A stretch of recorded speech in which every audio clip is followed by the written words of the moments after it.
Hey everybody, welcome to the August Database Security Office Hours on the Ask Tom platform. My name is Richard Evans. I'm a product manager of Oracle Database Security, and I'm joined by my friend and colleague Bettina, who is the product manager of Oracle DataSafe.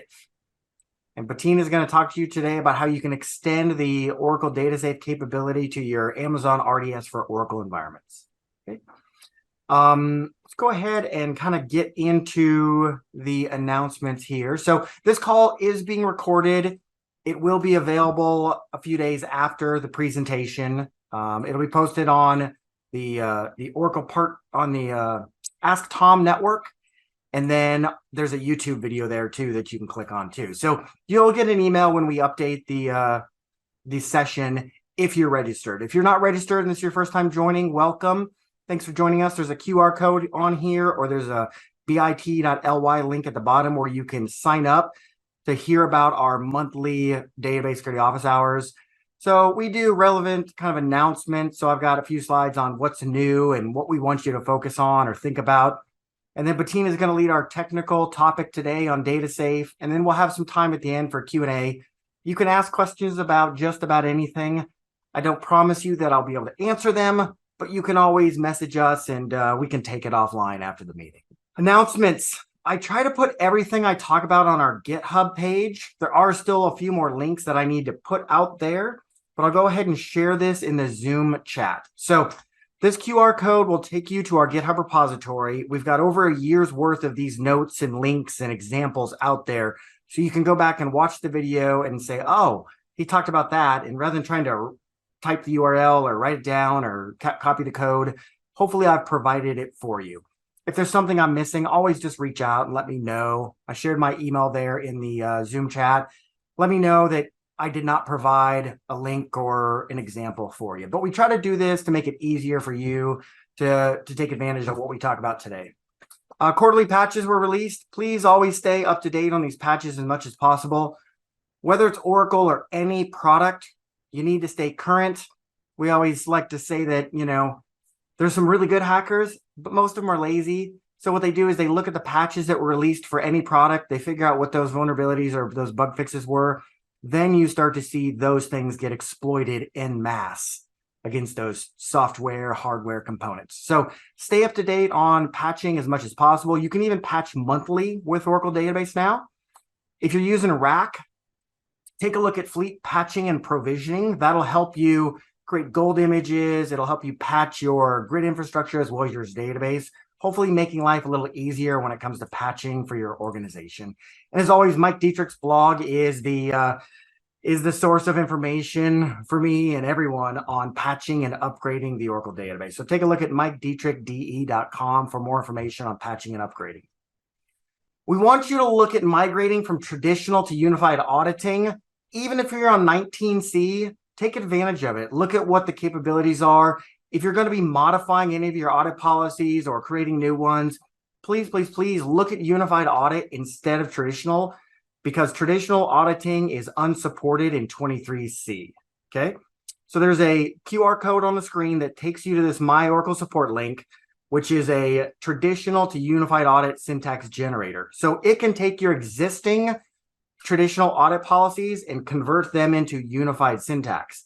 Now, what it can't do is know what you want to audit or why you want to audit. So we encourage you to take advantage of some new conditions like those sys context or component level auditing, or maybe we just want to audit top level. We don't need to audit the commands in the procedure. We just want to audit that the procedure was executed, or maybe some exceptions. So there's really great things you can do with unified audit and some of these additional conditions there. So maybe run through that syntax converter, understand like, okay, syntactically, here's what it is. But what I really want to focus on is if someone is accessing the application data and it's not the application itself. If that username and password is being used and abused by developers or someone else, or if someone is coming in with a DBA account and accessing that data.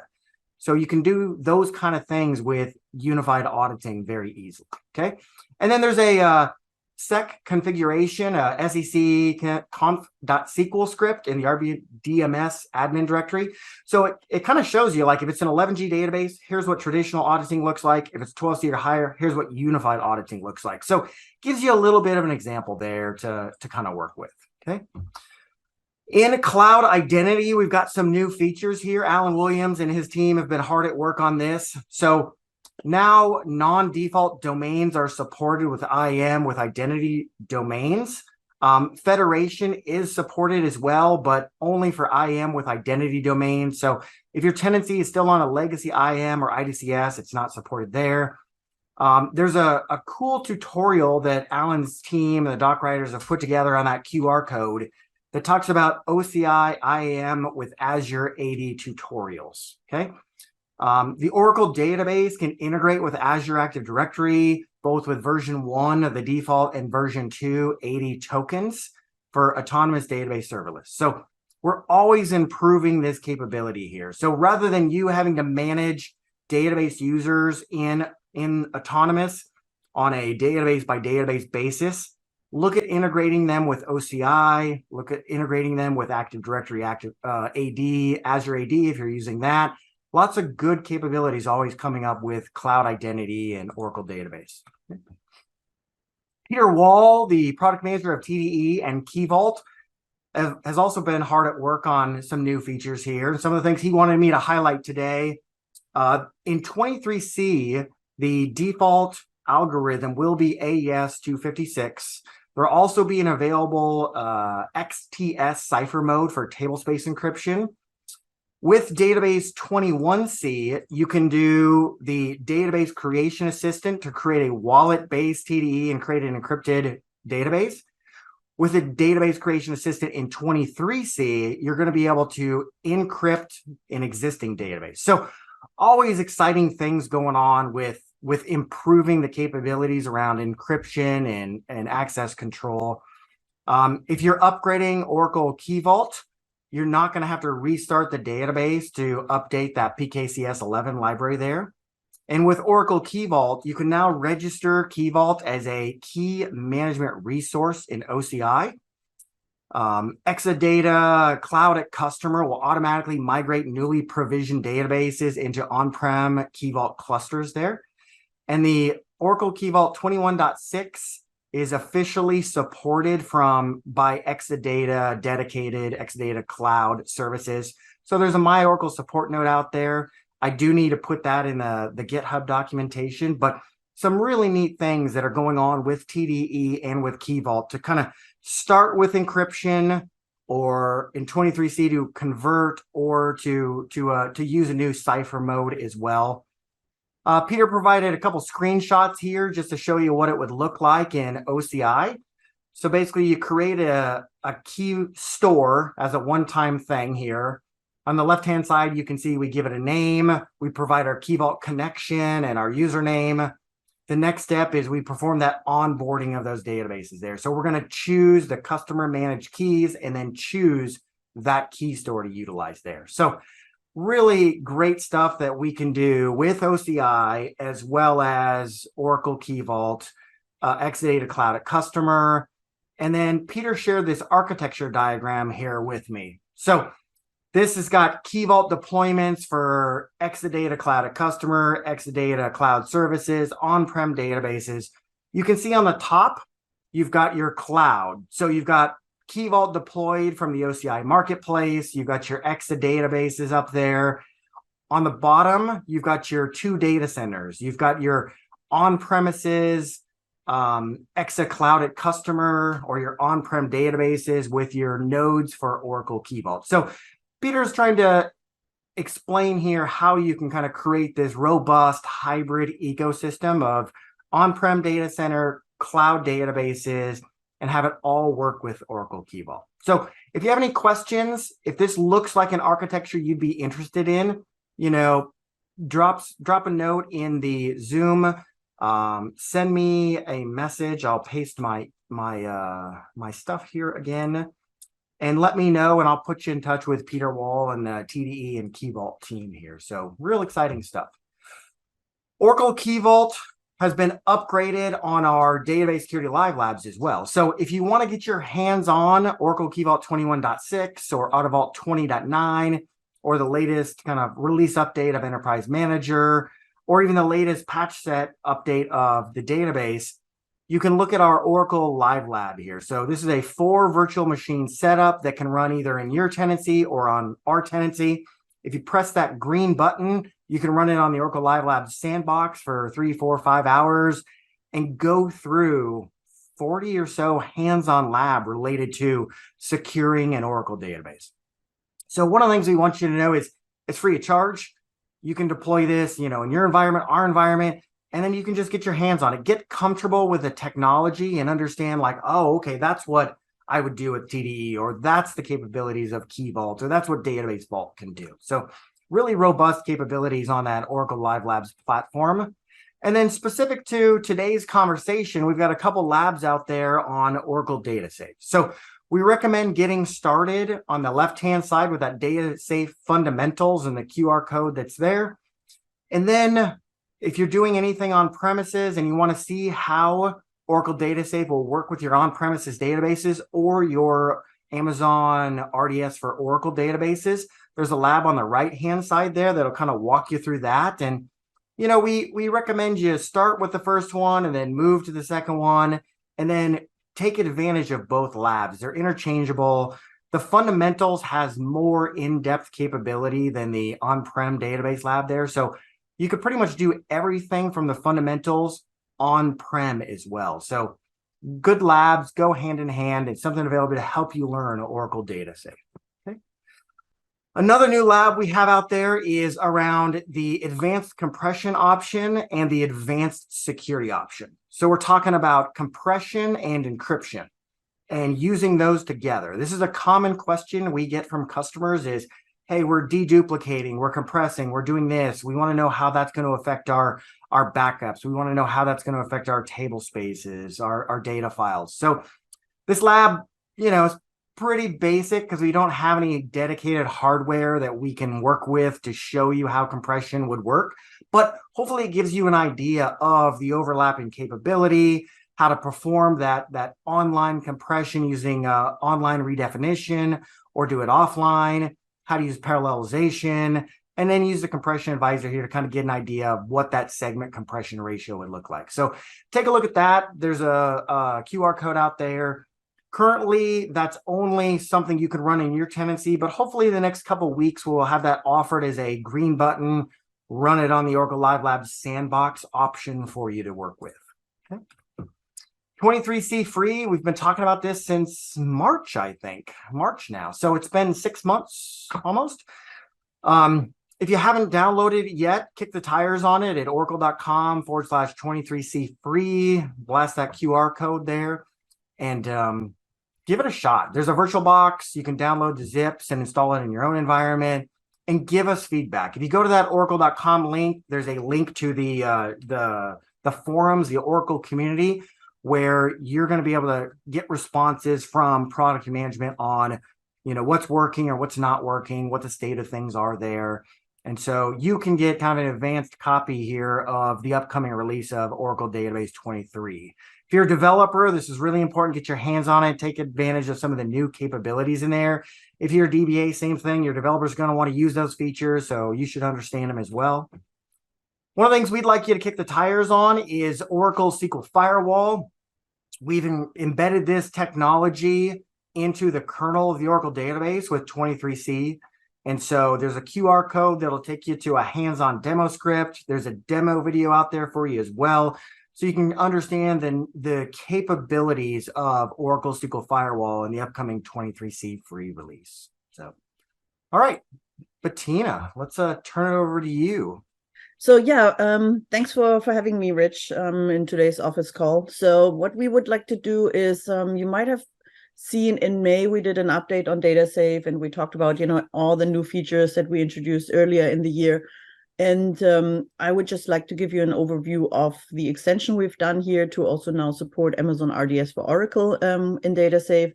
I also have a few other things that we introduced in the meantime, or in July, to be exact. So I want to talk briefly about that.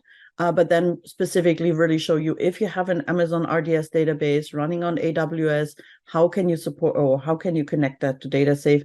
There are a few settings that you have to do, and I would like to just show you those. If you're not that familiar with DataSafe, I'll start with just a few introduction slides on what is actually DataSafe. So database is our unified control center for database security. It's running in the Oracle Cloud infrastructure. And you can secure your Oracle databases both in the cloud and on premises. So, and when I say in the cloud, it doesn't really matter if it's running in OCI, if it's running in any other cloud environment. So it's really your one-stop shop for, database security, covering all your Oracle databases. When it comes to the capabilities of DataSafe, obviously it's a cloud service, which means we're developing it further every week or every other week. We're pushing out changes. But these are the main 5 features right now. We're going to introduce more features also, or one more feature later this year. But these are the main capabilities right now with security assessment.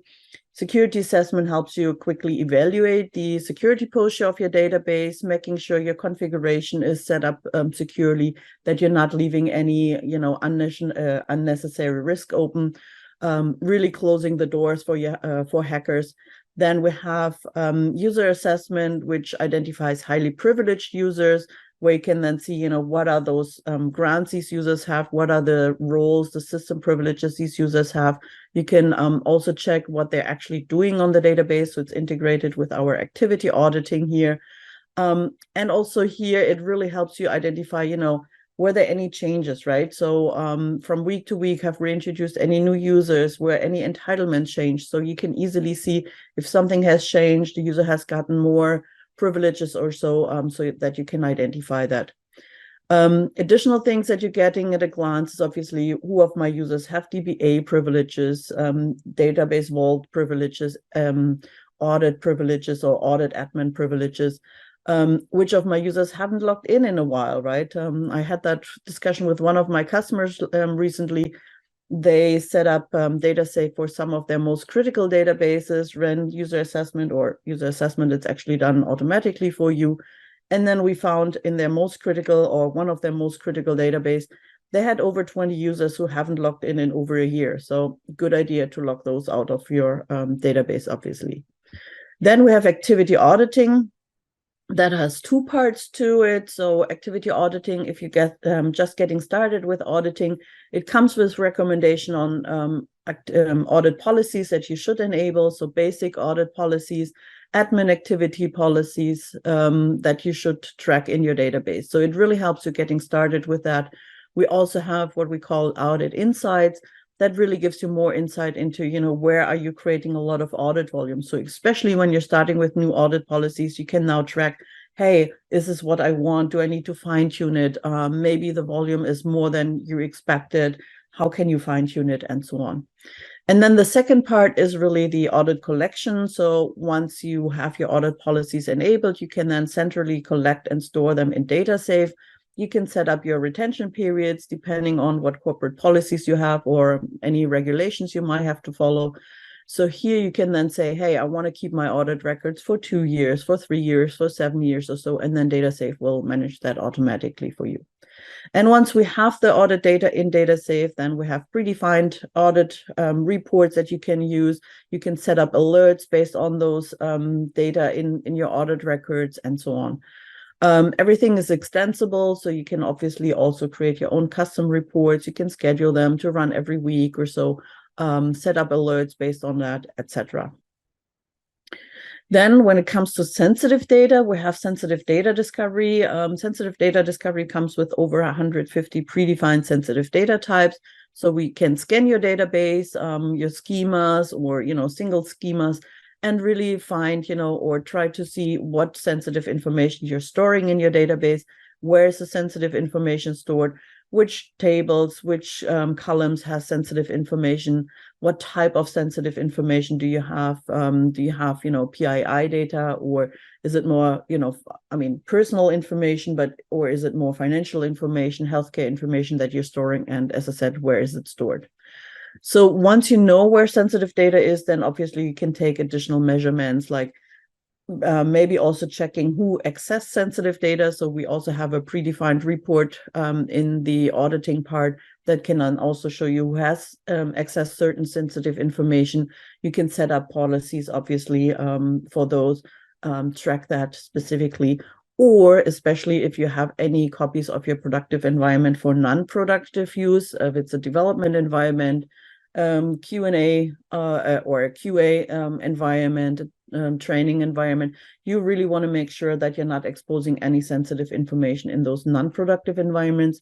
And that's where we're offering data masking, where you can then go ahead and, for the sensitive data that you have discovered, mask that data.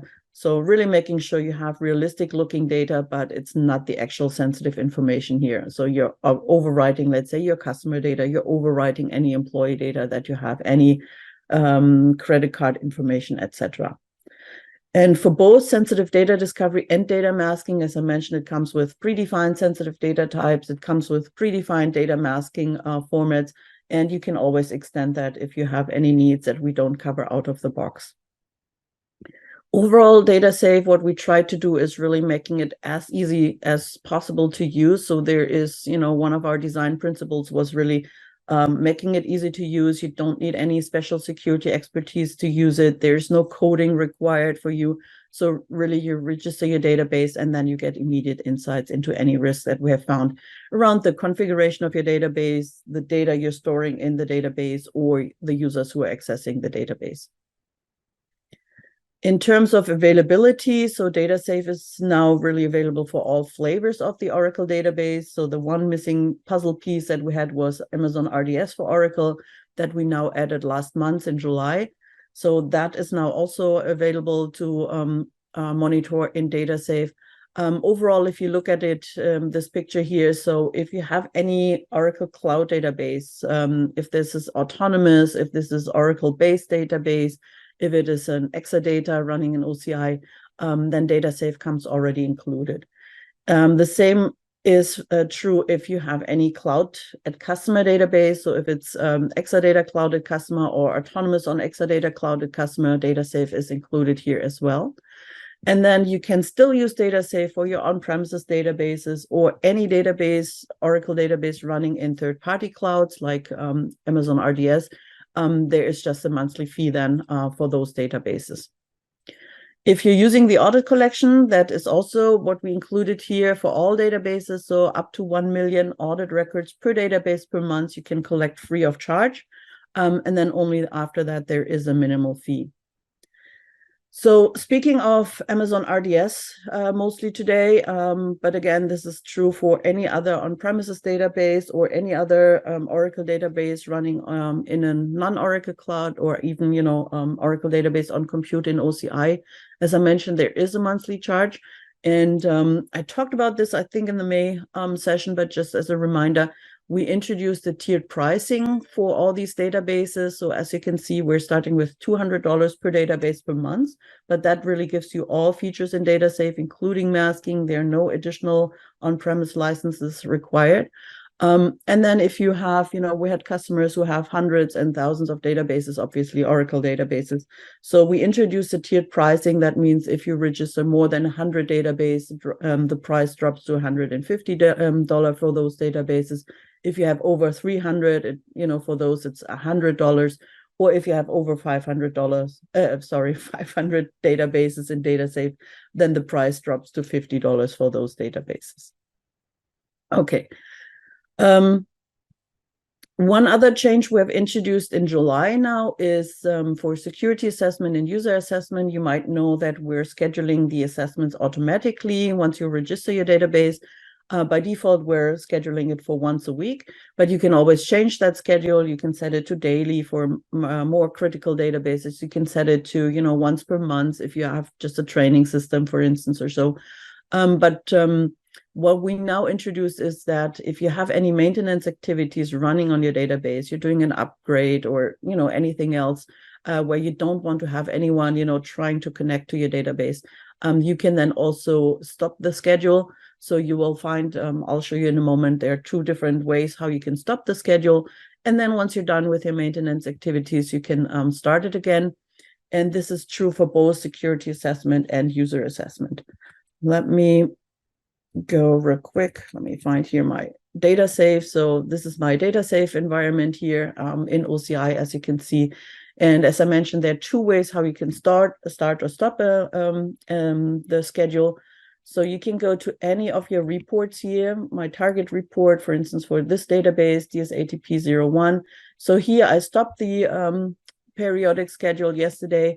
We added this information here so that you're also aware, if you look at the latest assessment, that you see, hey, this assessment was stopped. If you really want to see the latest information, you should start it again. Because otherwise, you might look into your risk here and, not even realize that something has changed. So if you want to start it again, very simple, you go in here, more actions, and then say start schedule.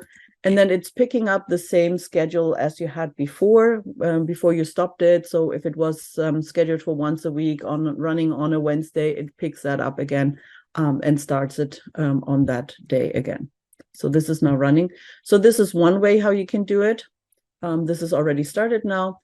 The other way how you can start and stop it is if you click on security assessment under schedules, you see also all the schedules that are available. It's just taking a moment. So I'll take the same database here. As you can see, it's scheduled again. It's now running every Wednesday at 11:06 p.m. If you want to stop it or start it, you can also do it from here with the stop schedule and start schedule. Okay.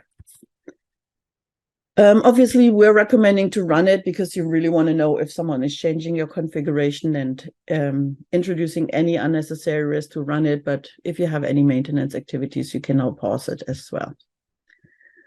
One more change we did in July was if you ever used our DataSafe on-premises connector, which you can use to connect to any database not running in the Oracle Cloud infrastructure. If it's your on-premises database, your clouded customer database, your database on any non-Oracle cloud, then you can use the on-premises connector. This on-premises connector is a lightweight installation that you have to install on a Linux host in your environment. So far, we only supported Oracle Linux, but we now extended that also to Red Hat. So starting last month, you can now also install the on-premises connector on a Red Hat Enterprise Linux 8 box. Especially helpful if you want to do it and connect to your AWS, for instance.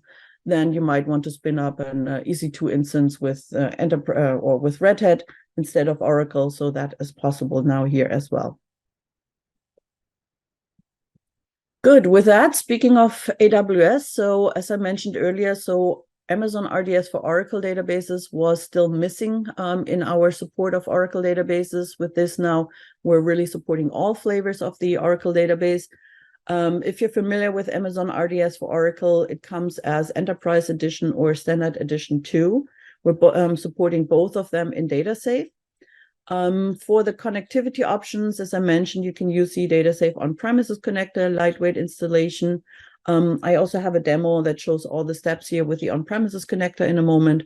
The other option is if you set up network peering in your environment, you can also use a DataSafe private endpoint. So network peering means that you set up the network peering in a way that, from OCI, from a private VCN in OCI, you can access your Amazon RDS database. And if you have that set up, then you can just create a DataSafe private endpoint in that private VCN. What we've done also to make it easier to register your database, we created a dedicated registration wizard just for AWS or for RDS here. That guides you through all the different steps, setting up or giving us your information on the RDS database, the connectivity option. The wizard can create the DataSafe on-premises connector for you. If you're using private endpoint or even in we can also help you with the security rules that you have to set up, especially the egress rules, etc. So it really guides you through all the steps that are necessary. And then if you ever register the database before in DataSafe, you know that we are also providing you with a privilege script. That privilege script is really for the DataSafe user on your database to connect to your database. There is a new script now that also gives additional privileges for an RDS account. We introduced a new parameter that you can give if you're running the privilege script to really make sure we're connecting or we're granting the right privileges. Good. Amazon RDS, what is that? If you're on the call, you're probably familiar with that. If not, so RDS for Oracle is a fully managed Oracle database hosted on Amazon AWS. It's also, fully managed by the AWS team. It comes with tooling for, provisioning the database, backup, software patching, monitoring, hardware scaling, etc. And Amazon offers 2 license models, so you can either create your Oracle database here with license included, or you can also bring your own license. I mentioned briefly there are 2 connectivity options. From what we're seeing for, most of you will probably connect with the on-premises connector. So as I said here, you would create the on-premises connector in DataSafe, in OCI. We then provide you with an install bundle that you can download and then install on a Linux box in your or on an EC2 compute instance in AWS. I'll show you that as well. And then what happens as soon as you install it, we're launching the on-premises connector, and that establishes a TLS tunnel between your AWS environment from your EC2 instance to OCI. And then DataSafe can connect via this TLS tunnel. The other option, I mentioned that if you have set up network peering, if you're using, for instance, Fast Connect or VPN Connect between OCI and your AWS cloud environment, then you can leverage that as well with a private endpoint connection. Just a few things good to know. I mentioned that. So because RDS is a managed service, we need to grant additional privileges for the DataSafe account, especially for audit log access. So if you already have a privilege script because you already registered databases in the past, you need to download the latest one that comes in the registration wizard. If you want to run it on AWS, as I mentioned, Red Hat Enterprise Linux is now also available as a platform for the on-premises connector. If you want to use the audit collection in DataSafe, there are additional configurations you need to do for your RDS database. I'll show you that in the demo as well. Because by default, RDS has not auditing enabled, so we still have to do that. Then, obviously, AWS is using different terminology than OCI, so we try to reflect that as much as possible in the registration wizard. And obviously, on our side, we have done, extensive testings of all the different configurations, all the different connectivity options for RDS, so that's already done on our side.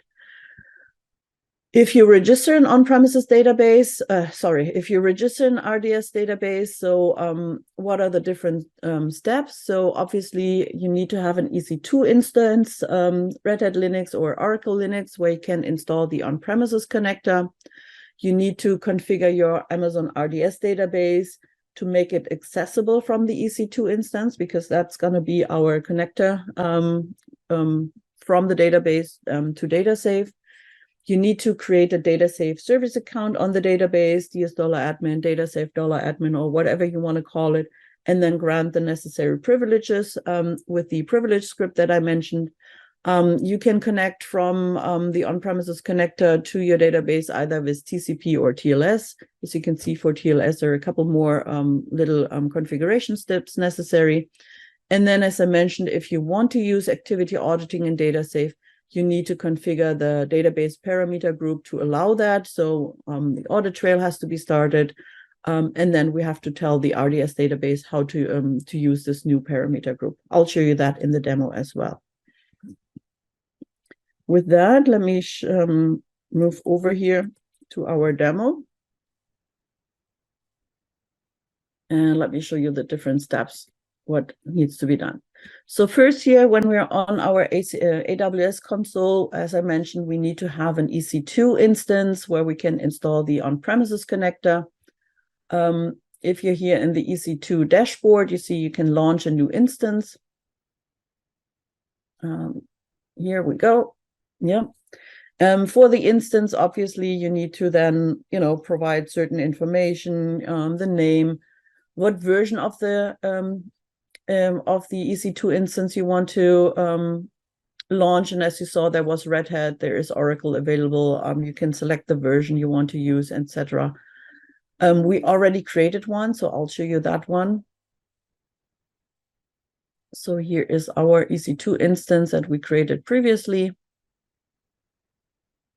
And, you get certain information then obviously from that, that you need later for the registration, the data, the endpoint, etc., and so on.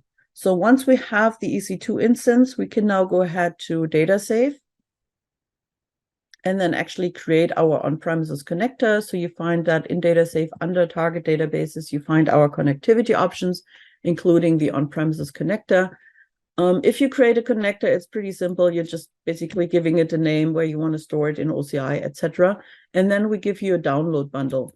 So this one is already created here. So we already created an on-premises connector for the demo. We already downloaded the install bundle. And then what we're doing here is we connected to our EC2 instance, as you can see here on top. And then we unzipped the installation bundle, so that is now available. And now on the EC2 instance, we can go ahead and we can install the on-premises connector. So this is no different than, if you installed the on-premises connector before, for instance, in your on-premises environment, clouded customer environment, and so on. So this command here will now install it on port 1760. That's just taking a moment. And then when you download the bundle, we're asking you for a password or to provide the password. That's the password you're entering here. And then once the on-premises connector is installed, we're also launching it automatically. So as soon as this is done, it should be any moment now. Here we go. It's successfully installed. That means it's also already running. And then on the OCI side, you will see then if you check your on-premises connector, it became inactive. It became now active and green. Previously, it was inactive. So as soon as you install it, it becomes active on the on-premise on the OCI side, and you can start using it. So now for my Amazon RDS database.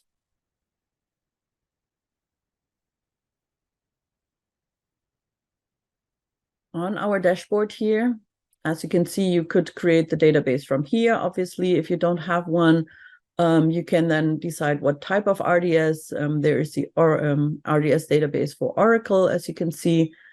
You can decide if you want to install or if you want to create Enterprise Edition, Standard Edition 2. You can select the version of your database here, obviously.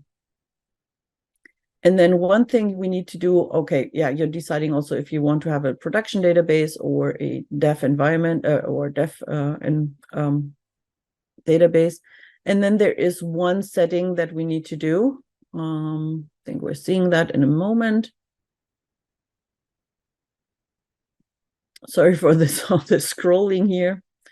So then you have to tell your database if you're allowed to connect from an EC2 compute instance to your database, yes or no. So for an on-premises connector to work, obviously you need to allow that.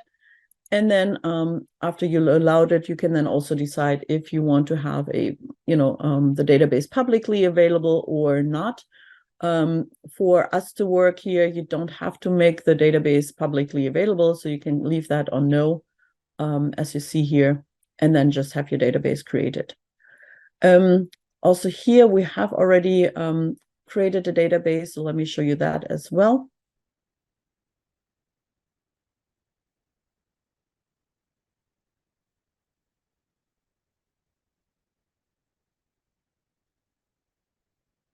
So here are the database instances that I have. There's the one that we created specifically for the demo.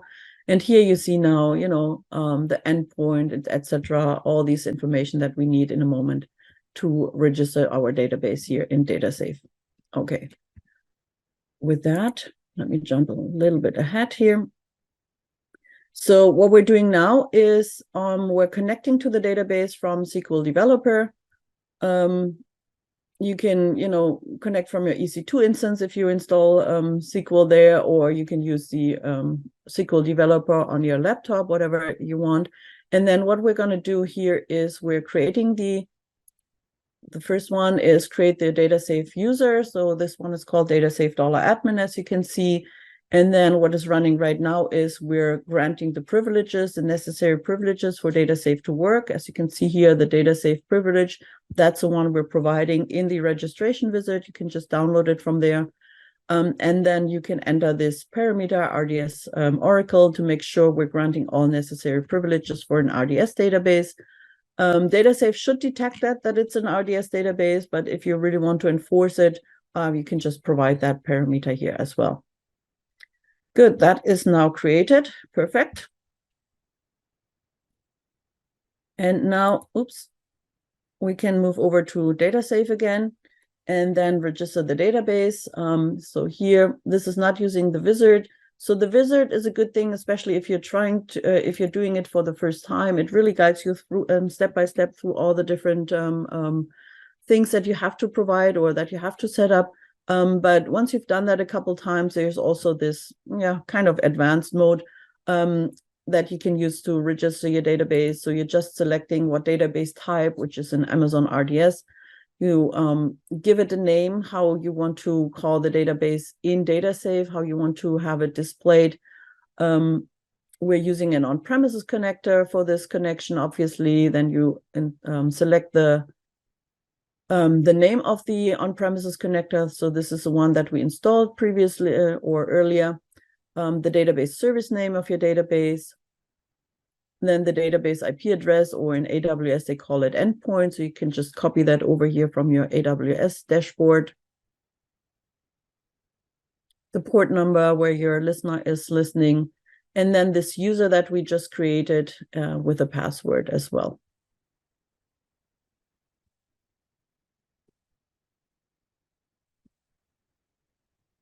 Once that is done, we can hit the registration. So your database is now registered in DataSafe. And then as soon as it becomes green, it's active now. So you can use it in DataSafe for all the features that we're providing.